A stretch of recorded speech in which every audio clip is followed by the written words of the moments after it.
Magandang gabi sa ating lahat. Narito po ang ating maghingilaga na panahon sa araw na ito at yun din po buwas.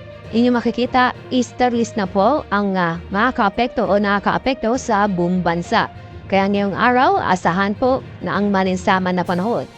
Bukod sa malinsangan na panahon, may tsansa po ng mga kalat-kalat na pagbulan at thunderstorm sa mga lalawigan ng Cagayan, Isabela, kanindi po sa Aurora at Quezon.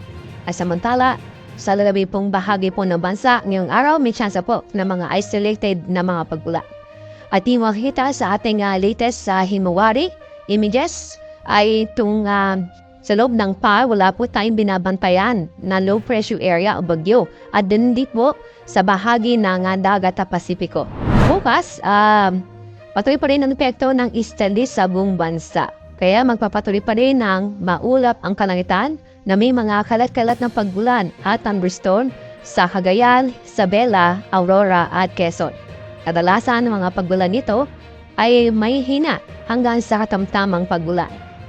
Samantala, itong labing pong bahagi po ng Luzon, bukas po magiging maganda at maliwas sa panahon, asahan din ang malinsangan na panahon. Kahit malinsangan na panahon ang ating inaasahan, bukas, may tsansa pa rin po ng mga sandali o isolated na mga pagbulan. Damo tayo sa Visayas at Mindanao dahil po yung sa easterlies. Sa Davao Region ay magiging maulap ang kalangitan na may mga kalat-kalat na pagbulan at thunderstorm. Samantala, ang lalabing pong bahagi ng Mindanao at kasama rin po ang buong Kabisayan ay magiging maganda at maliwas sa panahon kung saan makakaranas po ng bahagyang maulap hanggang sa maulap ang kalangitan. Maliban sa mga isolated na mga pagbulan o ito yung mga sandaling pagbulan.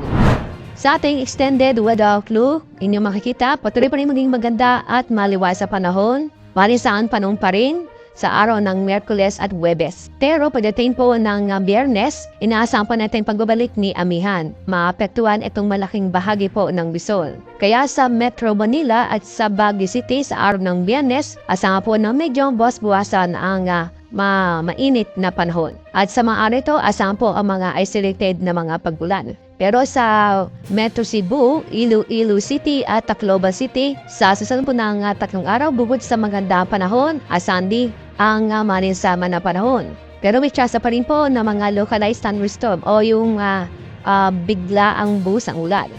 Sa mga mabayan po natin sa Metro Davao at sa Zamboanga City, sa araw ng Miyerkules, magiging maulap ang kalangitan na may tsansa po ng mga kalat-kalat na pagbulan at thunderstorm dahil po yan sa easterlies. Pero pagdating ng Huwebes at ganoon din sa Biyernes, muli pong gaganda ang panahon, maliban na po sa mga biglaang buhos na ulan.